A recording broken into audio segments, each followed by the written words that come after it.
Macmillan Audio presents Rasputin, Faith, Power, and the Twilight of the Romanovs by Douglas Smith. Read for you by P.J. Ochlan.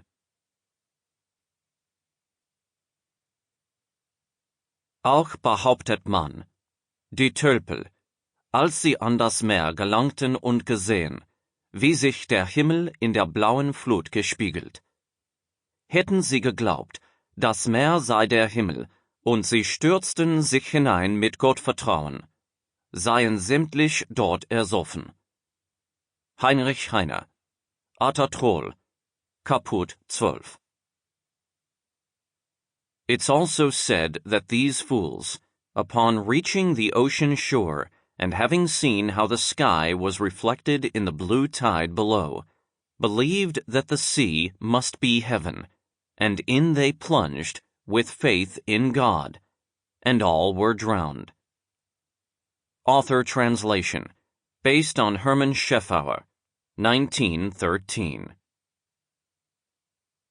Note on dates and spelling. Before February 1918, Russia followed the Julian, Old-style calendar that in the 19th century was 12 days and in the 20th century 13 days, behind the Gregorian, New-style calendar used in the West.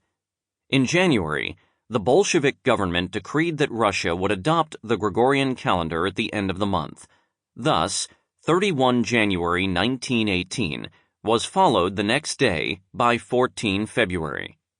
I have chosen to give old-style dates for events in Russia before 31 January 1918 and new style after that.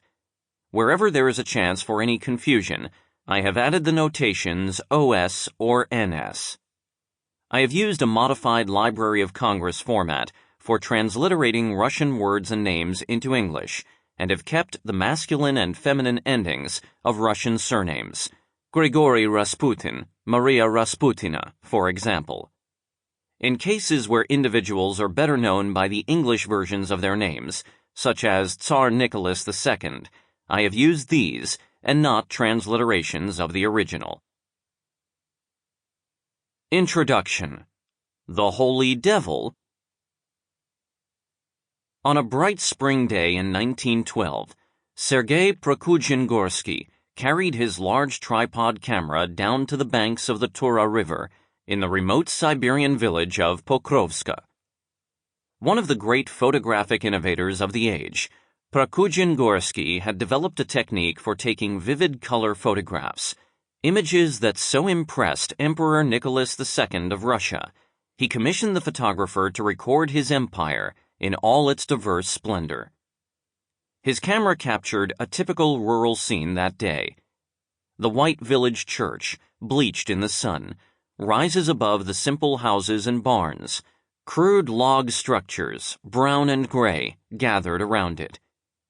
On one of the houses, a window box cradles a plant with red flowers, geraniums perhaps, highlighted against the dark panes. A pair of cows graze casually on the green shoots released from the earth after another long Siberian winter. At the water's edge, two women in colored dresses have been caught in their daily chores. A solitary boat rests in the mud, ready for the next fishing trip out into the Tura.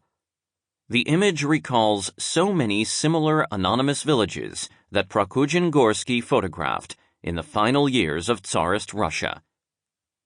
Yet this village was different from all the others, and Prokudin-Gorsky knew that the emperor and empress would expect him to include Pokrovska in his great survey.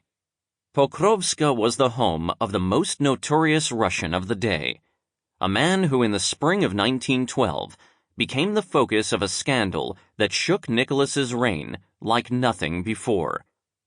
Rumors had been circulating about him for years, but it was then that the Tsar's ministers and the politicians of the State Duma, Russia's legislative assembly, first dared to call him out by name and demand that the palace tell the country who precisely this man was and clarify his relationship to the throne.